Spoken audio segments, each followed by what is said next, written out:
We're going to start off with Epic, Blue Sky Studios' latest animated feature. Of course, they're the creators of the Ice Age series. Amanda Seyfried stars as the voice of MK, a teenager who's being forced to live with her wacky scientist father in the woods after her mother dies. The parents were divorced because Dad was obsessed with the idea that there are tiny groups of people that live in the forest. MK also thinks her father's a little nutty. But it turns out that Dad is right, and there is a large battle going on in the forest between two tiny armies. The Leaf Men, whose job it is to keep everything healthy and growing. They protect the forest and its queen, voiced by Beyonce, from their miniature enemies, the Boggans, who represent the forces of nature that kill all living things.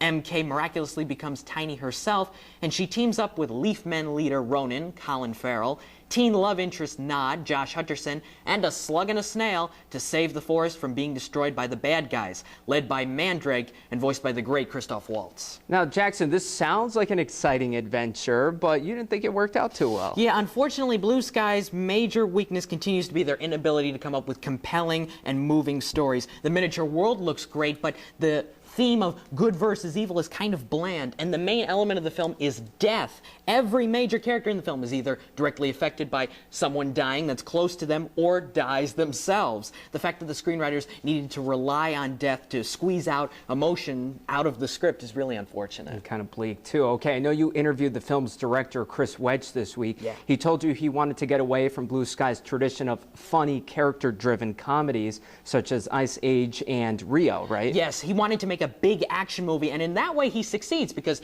the action is very good here. The voice cast is solid. Amanda Seyfried, Christoph Waltz, and Steven Tyler stand out amongst the voice cast. There are very few laughs here, though. You can't really call this a comedy. Little kids will enjoy all the little people and the cute characters, and they won't even notice the obsession with death. But for older kids and adults, there's just not enough depth to the story to make this journey worthwhile. All right, Jackson, what's the grade? On the official LCJ report card, Epic gets a C+.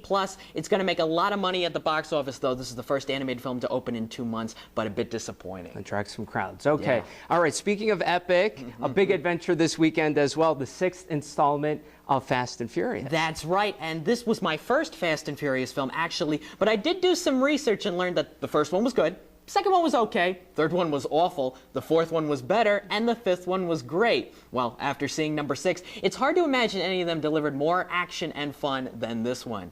Vin Diesel's Toretto, Paul Walker's Brian, and the rest of the Fast and Furious team are all back, as is Dwayne Johnson as federal officer Luke Hobbs. He and Toretto become friends at the end of Fast 5, and now Hobbs needs Toretto and his gang to help him stop Shaw, a dangerous international criminal who has a gang of his own. They're stealing valuable items and soon will be in position to cripple the world's economic system. So the fugitive street racers team up with the feds and go to war with this rival group of bad guys. As Toretto likes to say, ride or die. And this franchise is known for its incredible driving sequences. Yeah. Does it deliver this time, too? Absolutely. Right from the opening scene, a race to get to the hospital in time to see Brian's baby be born. Probably half of the 2-hour and 10-minute running time is made up of chases, races, dashes, and crashes, and the rest of the time they're coming up with the wacky races and wild stunts. The action here is tremendous. Now, you think by the 6th film this franchise would be running out of gas, pun 100% intended. Yeah. Instead, it sounds like it's shifted into a higher gear. There you go. 2 zingers and 1 question right there. Yeah, who deserves the credit? I think it's director Justin Lin. Balances all the action with a nice amount of humor. Fans have come to know these characters. They love everything they do. I loved here Tyrese Gibson and Ludacris with their great one-liners. And yes, many of the stunts are way over the top, but that's part of the fun. And the script has just enough substance to it to make everything work. Well, what'd you give it? On the official LCJ report card, Fast and Furious 6 gets a B+. There's a final scene towards the end, at the very end, before the credits, that sets up everything for Fast and Furious 7, which opens in July 2014.